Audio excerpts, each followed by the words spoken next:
Hey everybody, welcome back to In Scripture. I'm Father Joshua Whitfield at St. Rita Catholic Community in Dallas, Texas. We are in Mark's Gospel in chapter 9. In this episode, we look at verses 30 through 37. But as we always do, let us begin in prayer in the name of the Father, Son, and Holy Spirit. God be in my head and in my understanding. God be in my eyes and in my looking. God be in my mouth and in my speaking. God be in my heart and in my thinking. God be at my end and at my departing. In the name of the Father, Son, and Holy Spirit. Amen. As I said, we're looking at verses 30 through 37, so let's go ahead and read them. Beginning at verse 30. They went on from there and passed through Galilee, and he would not have anyone know it. For he was teaching his disciples, saying to them, "The Son of Man will be delivered into the hands of men, and they will kill him. And when he is killed, after 3 days, he will rise." But they did not understand the saying, and they were afraid to ask him. And they came to Capernaum, and when he was in the house, he asked them, "What were you discussing on the way?" But they were silent, for on the way they had discussed with one another who was the greatest. And he sat down and called the 12, and he said to them, "If any one would be first, he must be last of all and servant of all." And he took a child and put him in the midst of them, and taking him in his arms, he said to them, "Whoever receives one such child in my name receives me, and whoever receives me receives not me, but him who sent me." This marks the end of Jesus' public ministry in Galilee. What takes place here until the beginning of chapter 10, verses 31 through to chapter 10, is private teaching. It's private, largely, by and large, discussion between Jesus and his disciples. So they're on their way through Galilee quietly, and they stop off in Capernaum, and of course ultimately they're on their way to Jerusalem. And here Jesus speaks plainly again for the second time about his impending, his upcoming passion. And again, the response is obtuse, to be nice about it, right? We saw what happened when Jesus first brought up the topic. Peter tried to pull Jesus aside and say, "Oh no, this is not going to happen." And Jesus rebukes him publicly and says, "Get behind me, Satan." Every time Jesus brings up the topic, the disciples will blunder a response. The disciples do not grasp what awaits them in Jerusalem. To be fair to them, how could they? It's difficult to imagine what it must have been like to try to imagine the Passion before the Passion. You know, we are inheritors of 2,000 years of the Christian story, and so it's difficult for us to conceive how difficult it would have been to conceive what Jesus was saying, and it seems in this passage that when Jesus did bring the topic up, it disturbed them so much that they didn't even want to understand what he was talking about, right? They didn't want to know. But Jesus doesn't change his message. That's not his game, never in anything. He doesn't change his message. Rather he teaches them. He takes on the role of Christ, the teacher. And for the next several passages, Jesus will teach. He'll cut through his teaching. He'll cut at those points of resistance, which hinder, ruin, make discipleship impossible for us, right? Those areas in which we resist the call to genuine discipleship, power, sin. He'll talk about in a few passages sclerocardia. I love that word, hardness of heart, right? He'll talk about possessions, these things in our lives where we don't want to, give them over to anybody, including Jesus, right? And so these passages, and some of them will be quite difficult, as you'll see. Jesus is cutting at that resistance which is present in the disciples. But of course, if we're honest, not just the 12, but you and I as well. In this passage, Jesus tackles, pride and power and status and our concept of greatness. These misconceptions clearly sort of woven into the thoughts of the disciples, and which explains why the disciples probably didn't want to hear anything about the cross, right? They're too busy worried about greatness. Why would you want to think about Good Friday, right? Which, of course, probably don't need to tell you is something common in Christianity even to this day, right? Easter Sunday is just so much more lovely, and some would even think lovelier when you don't have to think about Good Friday, right? But Jesus doesn't really want that. We have to be there on Good Friday to experience the Alleluias of Easter, right? As even the angel in the tomb says, you're looking for Jesus who was crucified, right? That's to wax lyrical on a problem which has always been present in Christianity. So let's dive into the text itself and see where that takes us. Verse 30, they went on from there and passed through Galilee, and he would not have anyone know it. Why the discretion? Perhaps, as I said, these verses through the rest of the chapter, Jesus is teaching his disciples alone, right? And as we can see that they need this intensive, focused time of teaching, right? Just think about where they're headed. They're on their way to Jerusalem. They're on their way to Calvary, right? And so it makes perfect sense that Jesus would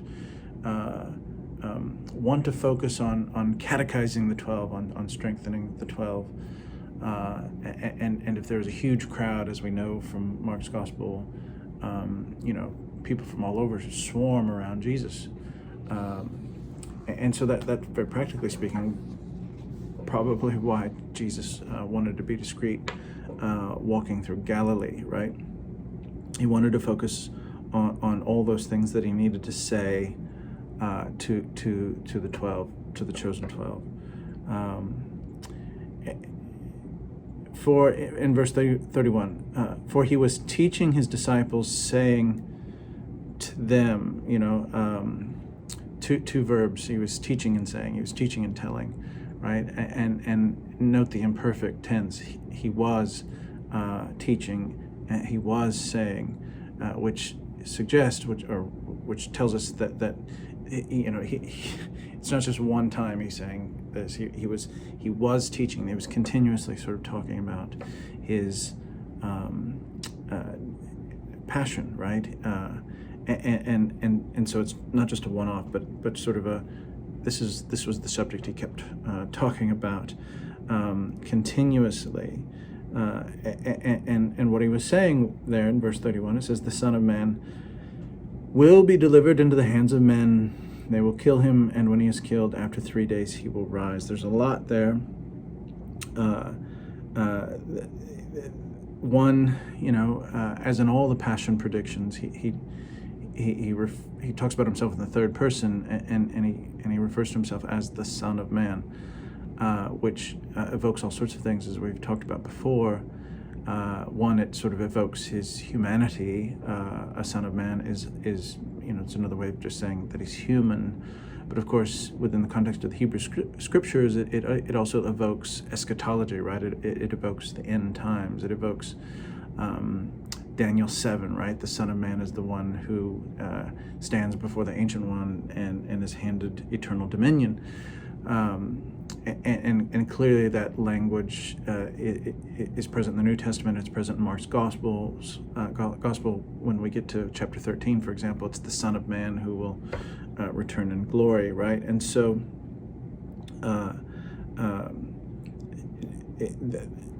the Christian reader would have picked up on those two things, right? The sort of the note of humanity and the note of Daniel 7, right? And it says will be delivered, right? The Son of Man will be delivered. That's the passive voice, which sort of suggests the passive victim status of this Son of Man. In John's Gospel, he's called the Lamb, right? So the divine victim, right? Which means he is a victim of someone. And this phrasing, delivered, right? He will be delivered. He is delivered.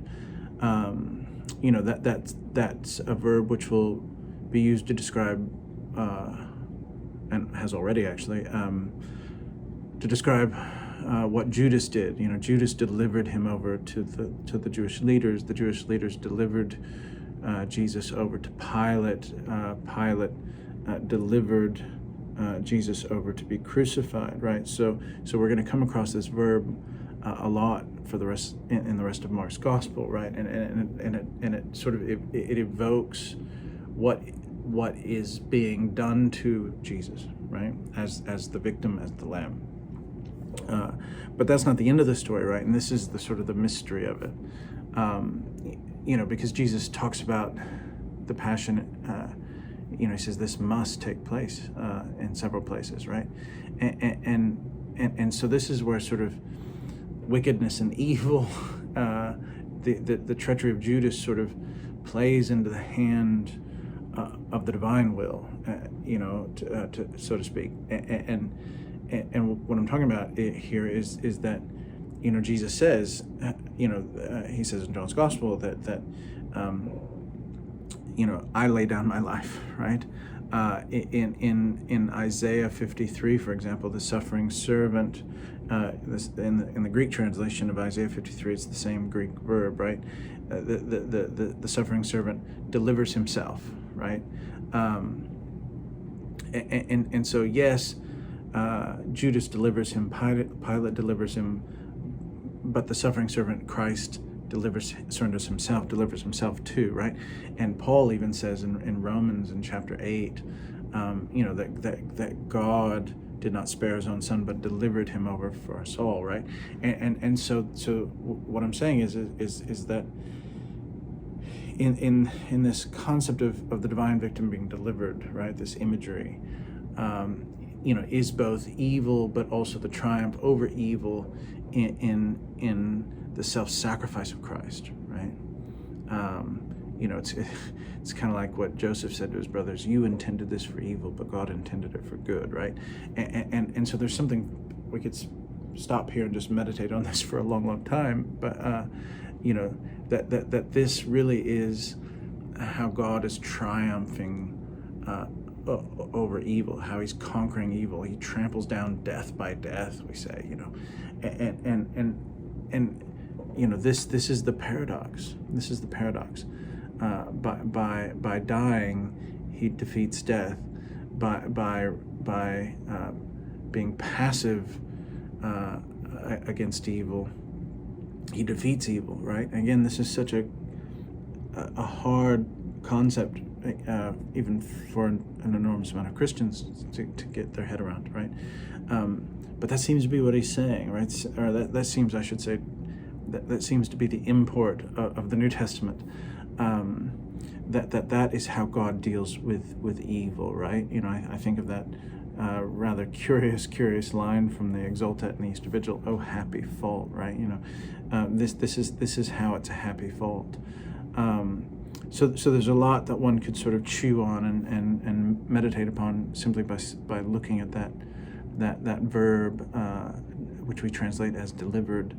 What does that mean? One thinks of, again, John 3:16, for God so loved the world that he gave his only begotten Son. It's a different Greek word there.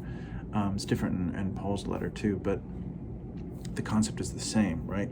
And so, as I said, there's a lot there. And they say, and then he goes on, he says, and they will kill him, right? None of the Passion predictions say anything about the crucifixion. By the way, the second Passion prediction is sort of the plainest of them all, which lets some scholars sort of surmise or think that this might have been the most original, but who knows or who cares about that really. What's interesting in the next phrase, he says, and after 3 days he will rise. Now, the Son of Man will be delivered as the passive voice, but he will rise as the active voice, right? And so again, there may be a little bit of a message there, the implication being that although he is the victim, in the resurrection he is the active agent. He rises from the dead, right? You may have killed him, but he rises, right? Sometimes it's rendered in what they call the divine passive. He is raised, but that's by the Father, right? There it is, the prediction of the Passion. But what's their response? What's the response of the disciples in verse 32? But they did not understand the saying, and they were afraid to ask him. To the end of the gospel, to the very end of Mark's gospel, the disciples, serve as a pretty negative example when it comes to understanding anything, right? Even after the resurrection, when we get there, you'll see in John 16 or Mark 16, Jesus has to get on to them because they're just that clueless, right? So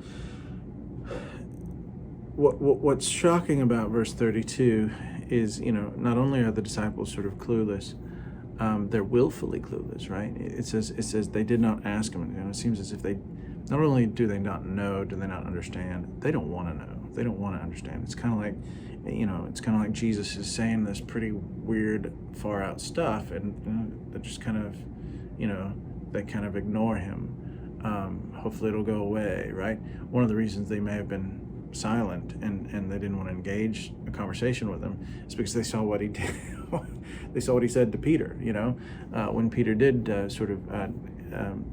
try and dialogue with him, Jesus said what he said.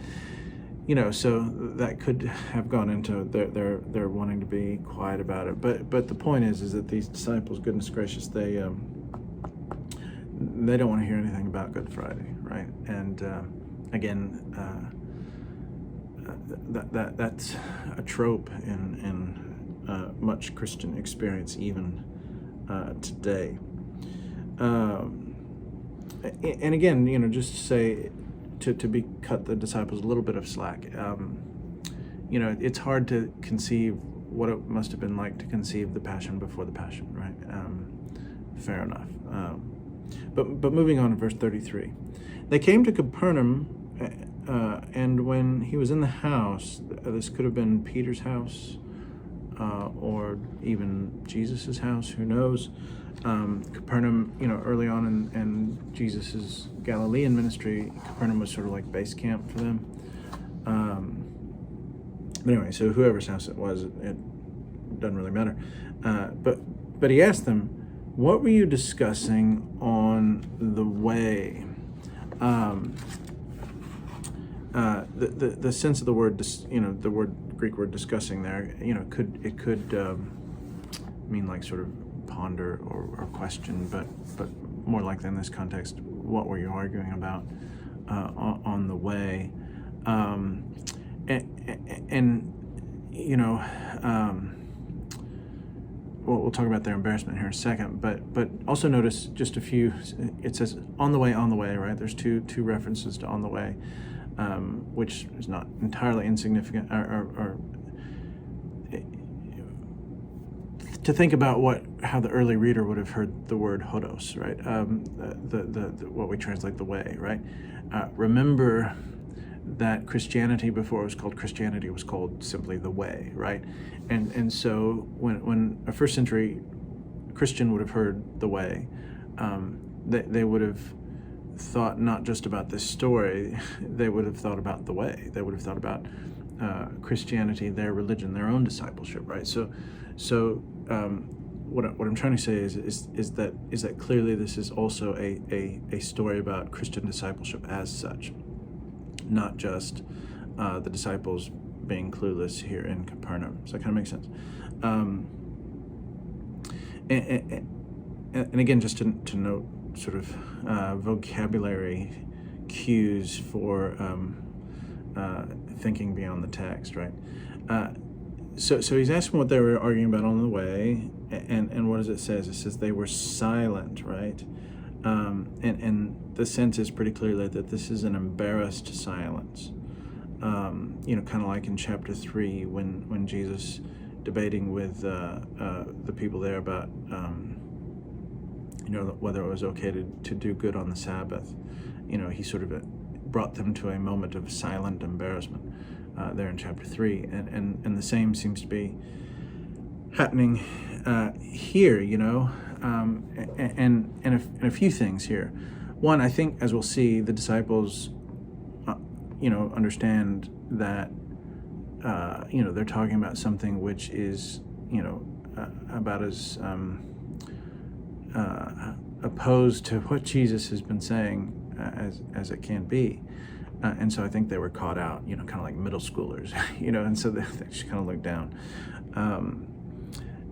And also maybe they understand how cold it is, right? And this is I think is one of the coldest sort of moments in all of the Gospels, because think about it. Jesus knows he's headed to the Passion. He's headed to his death. He's talking about his death, and these people are supposed to be his closest comrades, right? These people are supposed to be his inner circle, and he's talking about his death, and they don't want to hear it, right? And not only that, they're talking about who the heck is the greatest. I mean, talk about insensitive, right? And so, I mean, you've been there, I've been there, where you finally open up to your closest friends or something about something very painful or difficult you're going through, and they don't want to have anything to do with it. It's like they almost didn't even hear it, right? That's got to, that's one of the worst feelings you can have, and here is Jesus feeling it, right?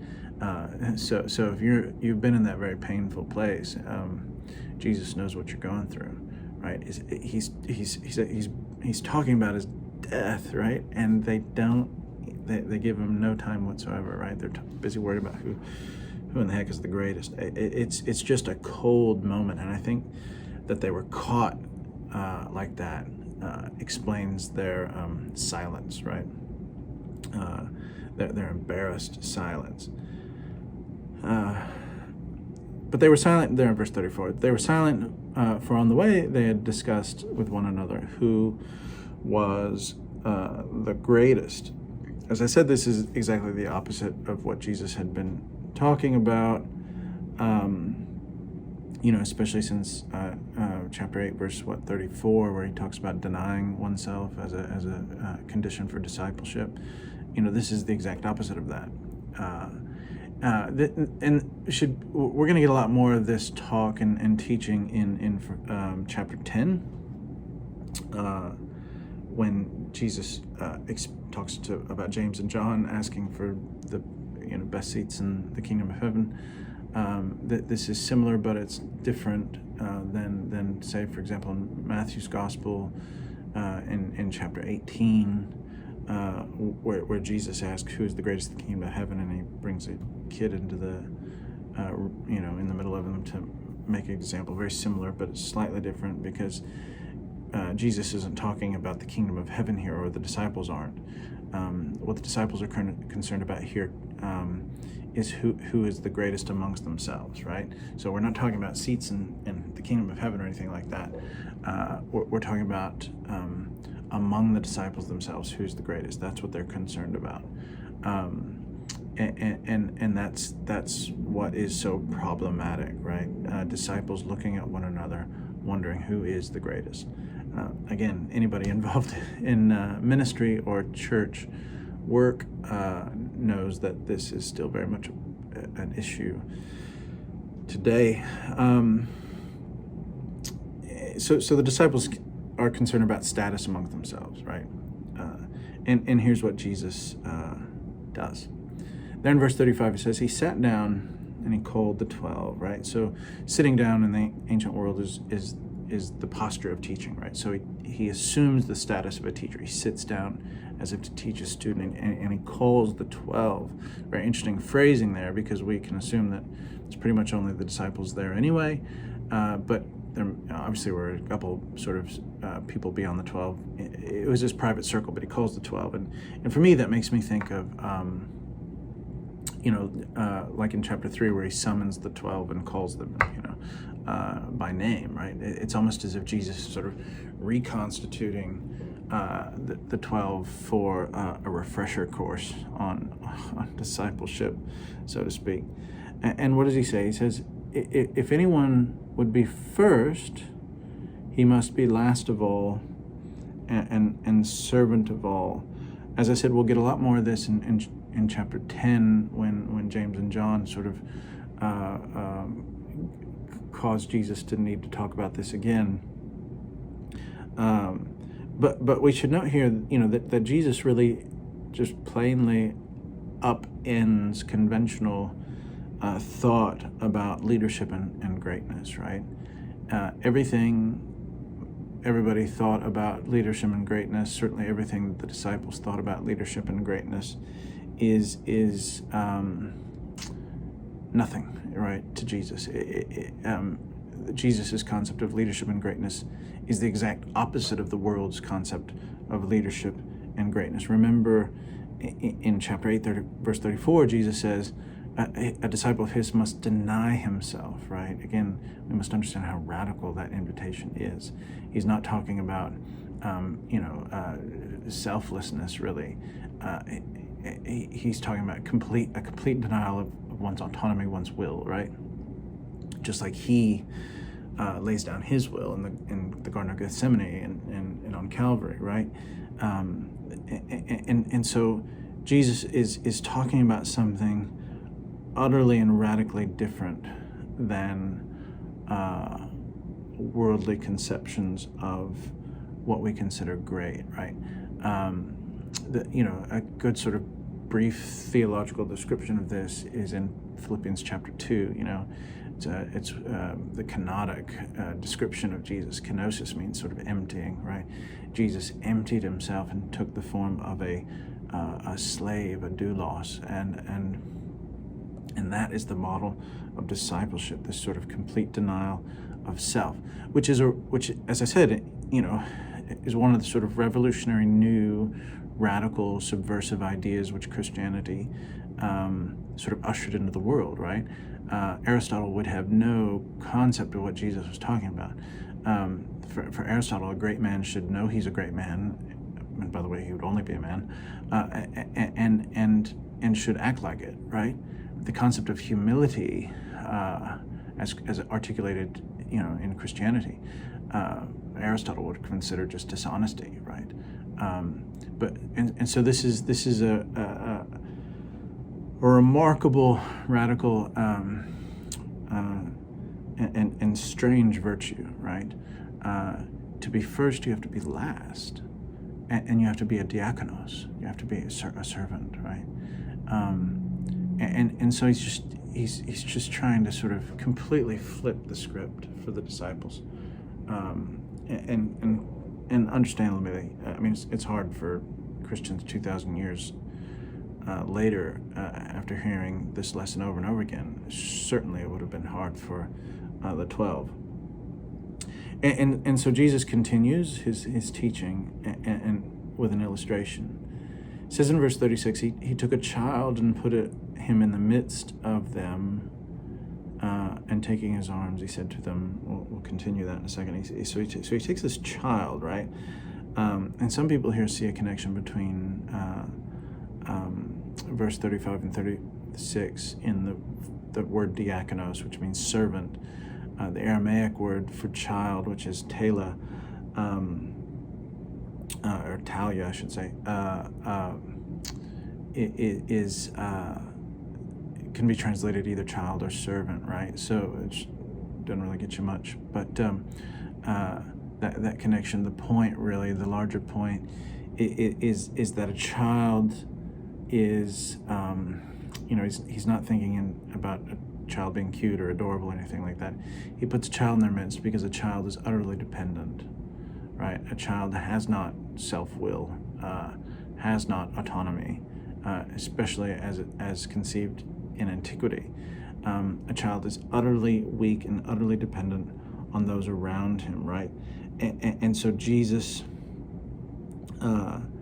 puts this child in their midst and says, that is a model. That's what greatness looks like.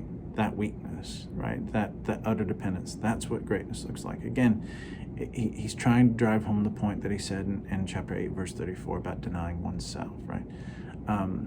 If you want to know what greatness is, this weakness, this utter dependence, what you will see come Good Friday, that is what is true greatness. That is what it means to be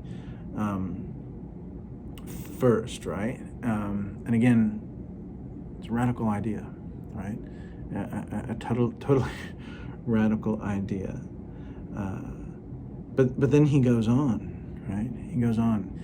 He identifies greatness with this weakness, which is to identify this weakness with himself, which Paul will do clearly, as I said in Philippians 2. But then he goes on. He says, whoever receives one such child in my name receives me.